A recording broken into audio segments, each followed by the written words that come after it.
your outlook in terms of your health, that's got to be right at the top of the list, because without that, makes it really tough to move on.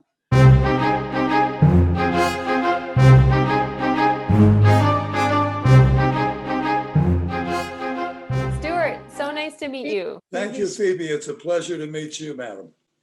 So please tell me a little bit about yourself. How young I am. I just turned 88 last Saturday. Prior to the pandemic, I had a fairly organized days activity around when we were in San Francisco, but we do a lot of traveling. At least we used to do a lot of traveling. So a lot of the time was being spent catching up from when we were gone. But now that's not been the case since March. Normally I'll go for a 1.5 to 2 hour walk. Wow. Okay. Around the Bay Area that we live. And one of my favorite walks is to go from here out to the Golden Gate Bridge and back, which is about a little over 6.5, 7 miles return. And that takes a couple of hours. Come back and watch some news and what have you, catch up whatever business I still have, which is basically personal investing and so forth. Pre-March was that was very significantly different. That I used to get up and I went out to the Jewish Community Center. And I used to walk on the treadmill and do bicycling for somewhere between an hour and a half and 2 hours. Then I would come back, have breakfast, get cleaned up, and then do personal work, read the paper, and so forth and so on. And then we do a lot of errands and visiting friends and what have you. And then we picked up on the evening, but we spent a lot more time going out to eat with friends or visiting in the late afternoon, early evening. So it was a completely different arrangement. And a lot of time we spend planning for our next adventure in terms of traveling. And that keeps us pretty busy. I don't find a lot of time to just be bored, let's put it that way. What do you think are some of the top factors that allow you to be a mobile and thriving human being, even after having so much life? The top factor is I try to maintain my health. I mean, I think generally speaking, I'm in pretty good health for an old foggy. But you had health problems. I did have health problems several years ago, but now I'm percolating. And that's very important, because without that, you're really in trouble. And that allows the flexibility of continuing vibrancy in outlook and what you can maintain yourself in. And other than that, I enjoy people. I enjoy being around and traveling, certainly with friends. That's a factor. I still maintain a reasonable interest in business.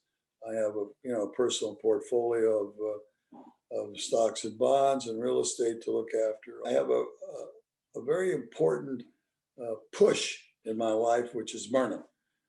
If it wouldn't be for her challenging me to do things, I wouldn't be able to get on the same stream as I am now.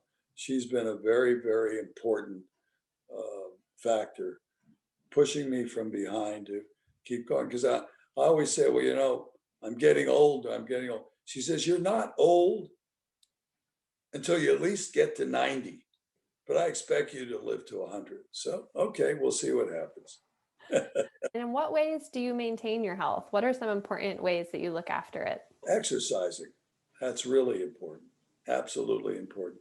And I try to eat a balanced diet, although sometimes that's a little difficult because I'm a little precunious about what I do eat and how much of it I take in.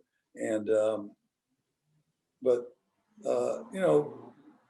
I take once a year, I have a regular physical, and then I have susceptible to a lot of skin problems, skin cancers and what have you, and I take care of that to make sure that nothing gets worse than the odd biopsy from time to time. So it's important you have a well-rounded system to follow, and I've done that for many years. But I think one thing that young people should get involved with is in community service.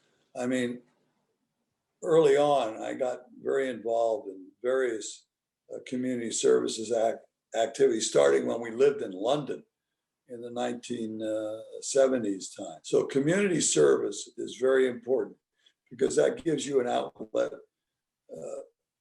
on non-business activities. It's a real opportunity to get away from the doldrums of day-to-day business activity. And then, of course, having a good circle of friends that you can be with and enjoy either locally or traveling with. And then, of course, you should have some type of business activity that allows you to, get away and really think about, surviving, so to speak.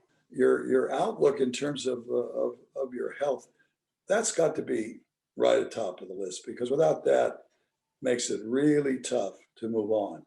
And maintaining a good family relationship is also very important. And look, it's a partnership, and you have to realize that your partner, whomever it is, has got to share in whatever outlook you have, and it's really important to maintain that kind of a relationship so that it doesn't become out of balance. Let's put it that way.